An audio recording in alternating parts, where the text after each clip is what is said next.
welcome. We are in conversation with Madhav, BJP General Secretary in charge of J&K and the Northeast. But today we are going to be talking to you about a host of subjects, including, of course, GST, the Gujarat polls, and does he really believe there is a Rahul resurrection or not? Welcome to News Extra, Madhav ji. To begin with, let's talk about Jammu and Kashmir, Article 35A. Now, that has been, the Supreme Court is listening to the pleas against scrapping it or at least tinkering with it. What is the stand of the BJP on this, and do you again differ with your allies on this? The matter is before the Supreme Court. It was a private petition on which the hearing is taking place now. Government of India has placed its view before the Supreme Court in the last hearing. It sought some time because right now we are preoccupied with the interlocutor, the negotiations, bringing a kind of a stability and the solution to Kashmir issue. So let us see what happens in next 6 months' time, what position the court takes on those issues and all. But what is the BJP's position? No, as I said, right now this matter, it was not raised by BJP. It was raised by NGOs. A private party, two private parties, and so many others have jumped into it. So it's actually about the constitutional question. It's about a constitutional question, the validity or otherwise of that particular section. Let it be debated. Because your J&K Attorney General today has said that it's not part of the Constitution, so there's no question of Parliament amending it. All these arguments have to be made before the Supreme Court, not in the media. Right from the beginning, we have been saying that there is a constitutional question involved in it. Somebody may say, no, there is no constitutional question involved in it. Both the views should go before the Supreme Court bench. What we ideally wanted was that this issue should not be made into a political issue at this juncture. It's simply purely a legal issue right now. But it has political overtones. Is that what you are worried about? Okay, yet again, another point of difference with your ally. Undoubtedly, it has political ramifications. But since it was raised by the concerned party, the NGOs or the individuals who went to court on this issue went on certain legal points about the rights of women who marry outside the state, rights of the children that they beget. These are the issues that were raised before the court. These are all purely legal issues. So let us treat them as legal issues only. Because one of the petitioners, the J&K Study Center, is said to be some links with the RSS. Possible? But doesn't that mean that this is a stand that is being espoused by the RSS and the BJP? No, RSS can have a view on that. Why should we? No, as I said, right now as a BJP leader dealing with Kashmir affairs, I will only say that whoever has raised this issue before the Supreme Court, he has certain view on that, on 35A. They have raised it. Let the court take a final view on those issues. And what do you hope to achieve by this interlocutor? Because there have been interlocutors in the past. There's been N.N. Vora, there's been K.C. Pan, there have been that group of three that went in 2010. What will he achieve what they could not achieve? What we intend to achieve is a sustained dialogue with all sections of the Kashmiri population. This is not a U-turn from your earlier stand? Not really. You can say you can call anything a U-turn when we give up something else and start something new. That becomes a U-turn. We are doing all other things which we have done in the last couple of years. We are adding a new, I don't even call a window, I call it a door. We are opening a new door for negotiations, for talks with all the interested sections of the Kashmiri society. The interlocutor will try and engage with different sections of the society. Now, what do you want to achieve out of it is the main question. We all have to, first of all, restore 100% normalcy in the state. Before going further on it, let me say, state is today 80% normal. Things are running normally. Routine life is going on. There are pockets where there are problems, but largely state is peaceful.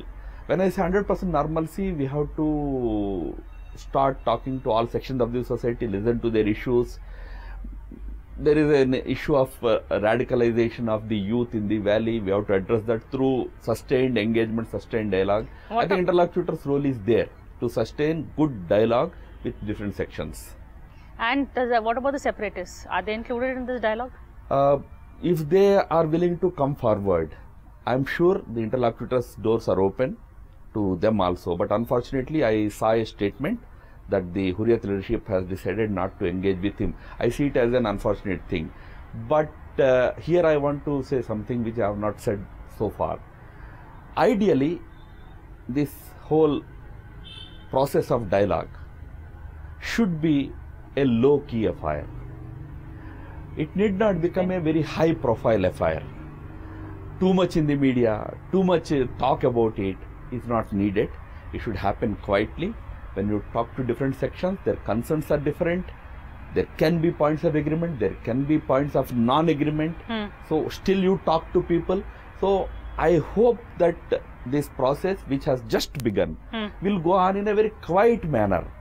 So more backdoor negotiations than posturing. I won't even call it backdoor. It is you are talking to different sections, but it need not be too much of a high profile. It need not be there always, all the time in the media. I hope the interlocutor and those involved in the process will keep it in mind that it is always helpful if it is a smooth and low-key affair. Okay, one more question on Kashmir. Chidambaram sparked off a debate recently when he made that comment about people who want Azadi are actually asking for greater autonomy. Farooq Abdullah seems to be agreeing with him.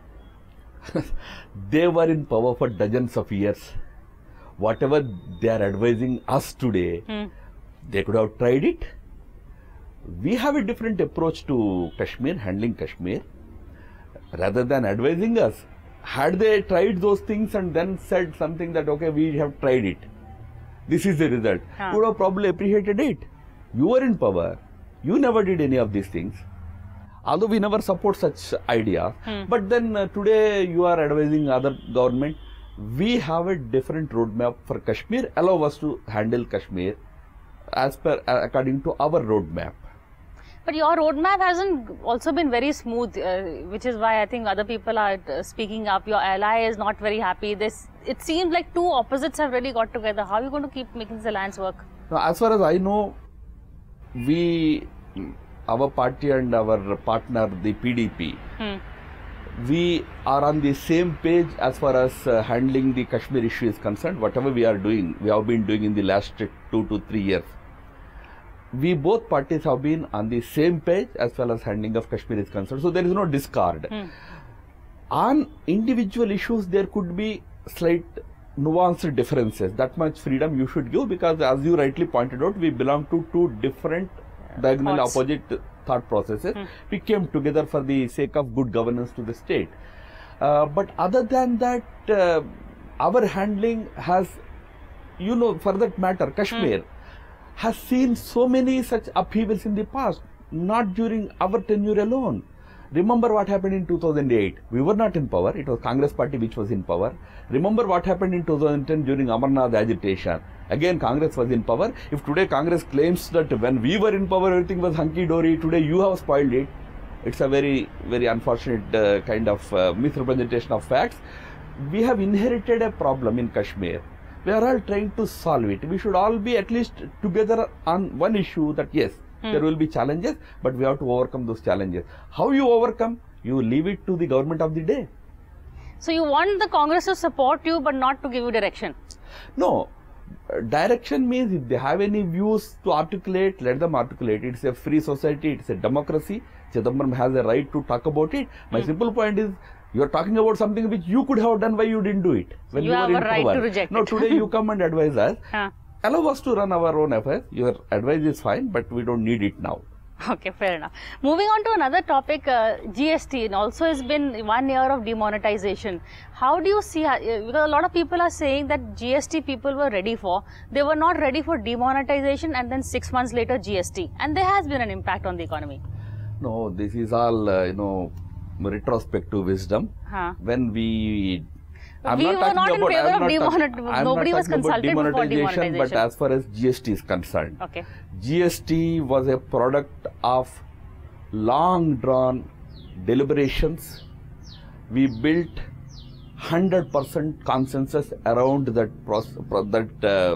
decision of GST. Today, if somebody says that no, you should not have done it, it's actually running away from the responsibility. Having said it, we fully take responsibility for GST. It's a very good decision. Dozens of different laws, dozens of different tax regimes have been integrated into one GST regime. Now it's a new regime. Yes. It's a systemic transformation. I always maintain that systemic transformation, any transformation, is not painless. There will be certain pains. We are trying to address those pains. Very important GST Council meeting is going to take place a few days from now. Those issues that have been brought to our notice will all be addressed, and all those concerns will be allayed in that meeting. I sincerely hope. But GST per se is a revolutionary thing that we have brought in our economic system. No, nobody is arguing with the intent or the idea, but the implementation. And that same thing happened with demonetization. You had lofty intent, but again bad implementation. So why is the government failing at the ground level? No, not really bad implementation as far as demonetization is concerned. Demonetization was a needed shock treatment that was needed for the for arresting black money component in our economy. It was supposed to be a shock treatment. So people had absorbed it. People had initial difficulties. The Prime Minister asked them for 50 days time. In fact, we brought complete normalcy in less than 50 days. As far as GST is concerned, as I said again, it's a transformative decision. There are certain hiccups that we have to overcome. Certain things people have to get, that habits have to change.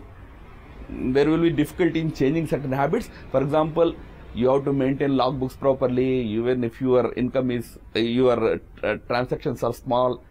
Just if you touch 20 lakh rupees, you have to start maintaining books and forms and all. This is a question of habit also.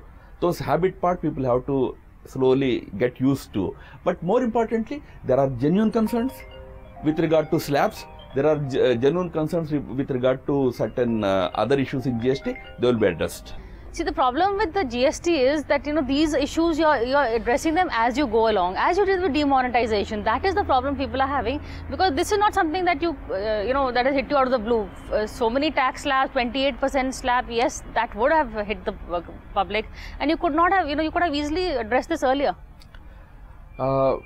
GST came into being about 3 months ago on 1st July. But you said it's a long process of consultation with two governments. Yes. So, with 29 state governments, a classic example of cooperative federalism you have seen in enacting GST in our country.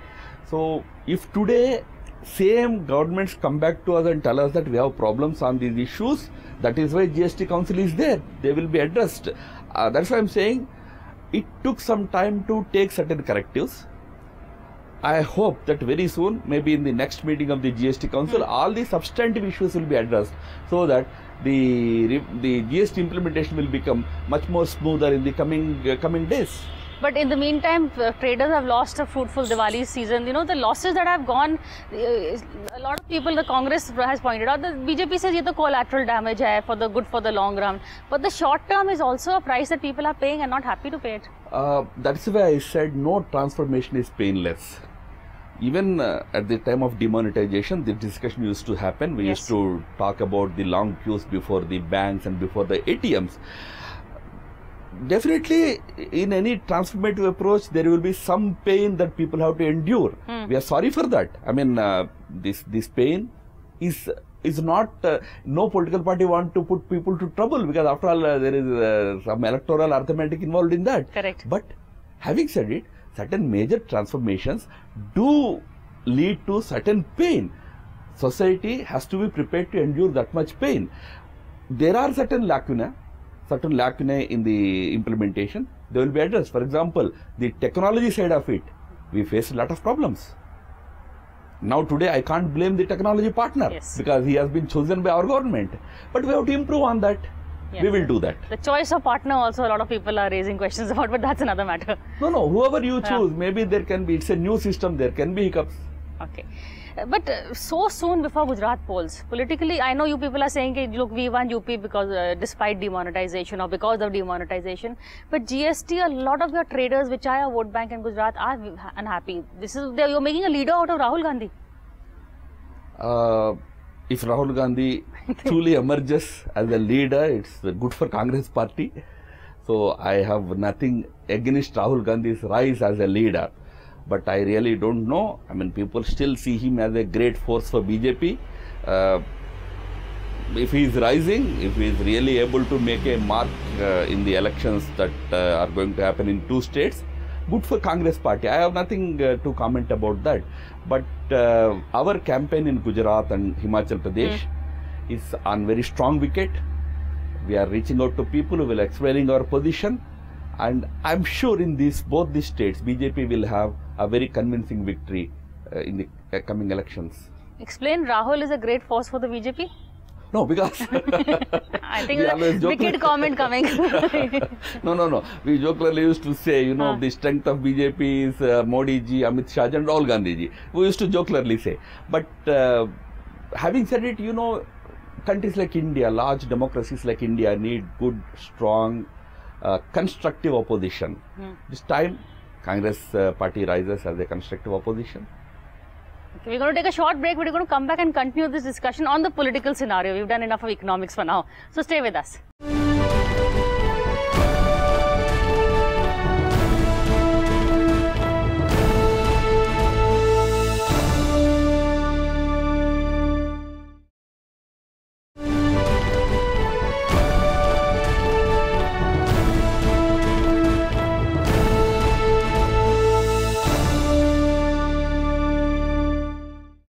Welcome back. We are in conversation with BJP General Secretary Madhav.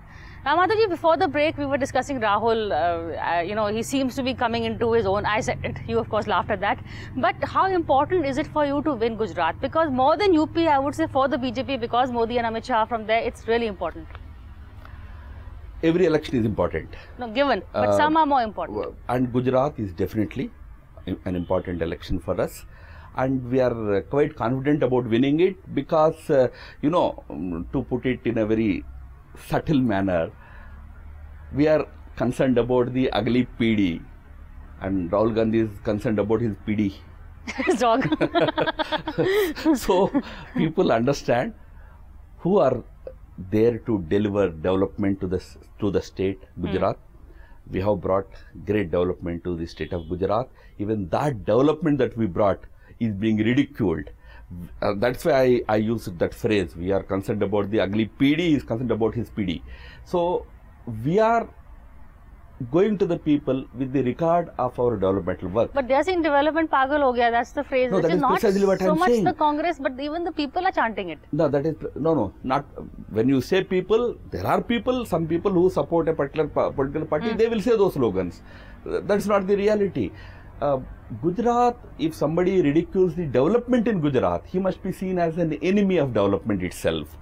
You may have political issues, you may have other issues, you may talk about other issues in the state, but everybody knows that Gujarat stands out in our country today in terms of development, in terms of its infrastructure progress, its economic progress as a state. But I'm hearing less about this Modi model, more I'm hearing, you know, I'm seeing Yogi Adityanath going and campaigning. Why is he going there if not to polarize a vote? He's not a model of development. Yogi stands for one thing. So is that the model the BJP wants to follow? Yogi Adityanath is one of our towering leaders of the BJP. Of the Why should he Hindutva not movement. go? Of the Hindutva movement. No, is that what you are planning to be the main poll bank? He is the Chief Minister of India's largest state. Fair enough. So, our leader, who is the leader of 180 million people of this country, if you see him as a polarizer, I completely disagree with you. He is one of our top leaders. He is not a polarizer at all. But he's not really Anybody who wears saffron robes is a polarizer. I should say Ahmad Patel is a polarizer. He wears green kurtas. He wears something else. So that should not be the discourse. If he, through his discourses, he is trying to polarize, I totally agree with you, that should not happen. None of the BJP leaders will ever try and polarize election. Okay, what happened in Himachal? Because we were told first the BJP is not going with the CM phase. We were told that there will be a Khattar-like model, some RSS Pracharak will be promoted. Suddenly Dhumal's name last minute. Is the BJP panicking?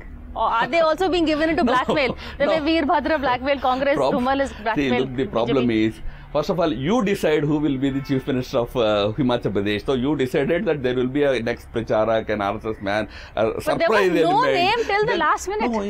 No, because why? You see, when to announce the Chief Ministerial candidate is the prerogative of BJP, not the media. When do we decide? When do we announce? We have had our own discussions. Party has had its own discussions, and at an appropriate time, the decision was announced. But the whole idea is that it seems like a last-minute panic-stricken. See, BJP is so good at managing the optics. So here, I think they've seemed to either, if that was the whole plan, then I think the timing didn't really go in your favor. No, timing is as per our choice. Okay, we needed that announcement to be made at an appropriate time. There is no panic. Every party has its own strategy. It follows that strategy. Finally, there is a feeling that the sheen is suddenly rubbing off the Modi government. Earlier on, one could not even make jokes about him in social media. Now it seems Rahul is getting better coverage than him. At least he's being listened to because people are looking for alternatives. Do you get that feeling? I don't know how much ridicule Rahul endures on social media also, I know. But that apart, as I said, in politics, rise of opposition is always good. Okay. It has to be constructive. It has to be positive. As far as popularity of Prime Minister Modi is concerned, it's way above any political party or political leader in this country. It is he's still way above, but is he not falling? No, not at all. No indicator suggests that in terms of popularity, his popularity is coming down. No indicator suggests that so far. Anecdotal evidence, stuff like you can suddenly, first you could not even say anything against him. Now people are getting upset. They are saying, and a lot of the reasons why they're upset is there are no jobs, GST they don't like, the way it is implemented, demonetisation. I still feel people are let me refresh your memory. Got over the shock. People used to say things every time such a major decision was taken. Remember what all discourse happened at the time of demonetisation. Even on a very great decision like surgical strikes, there was a lot of pouring of hatred against Modi. This has been there every time. You forget all that, and today you feel that today for the first time it is happening. It all happened because of certain motivated political criticisms. But economy is something that are you worried about? The fact that, where are the 1 crore jobs that were promised? Last year, I think only 2.15 lakh jobs were made. Before that, there was 1.35. Where are the jobs? It's a big discussion to get into, Priya, because the informal sector jobs which are being created, today I'm saying it with all responsibility, the kind of Startup India, Stand Up India, Mudra Yojana and all these schemes, the way the financial assistance was extended to lower section strata of our society is creating a large number of jobs at the grassroots level. These figures, the data will come at a later stage. Today it may look that not many jobs are being created in the country. But I feel that India's economic basics are being set right because of the 3-year revolutionary steps taken by the government, and the future of Indian economy will be much more on a strong wicket. There is a feeling that with all these policies and SOPs that the government is announcing, they are trying to create this new pro-poor vote bank at the cost of the middle class. They say middle class, aap log vote to dete nahi ho, so why should we worry about you? That is the feeling we are getting. Is it at our... You are inventing arguments, I am telling you. When you run out of the argument, you invent some argument. I am giving you anecdotal evidence. I am not an economist, but I can tell you what people are talking about. So that's what I am saying. Those who are talking about these arguments that you are ignoring middle class, we are addressing the concerns of all sections of the society, even not just the middle class alone, even the upper class, even the industry, even the corporates, their concerns also will be addressed. But to set the India's economic basics right, you have to focus on the poorer section of the society. You have taken a lot of care about other sections. They need necessary care that will be taken. No, but first ensure delivery systems are in place. Isn't that your biggest problem? First, to make sure delivery systems work before you start, coming up with all these big schemes. No, definitely. We are definitely working on proper delivery systems also. Okay. Well, on that note, we'll come back to you on the delivery systems. But thank you for talking to us. Thank you. Thank you.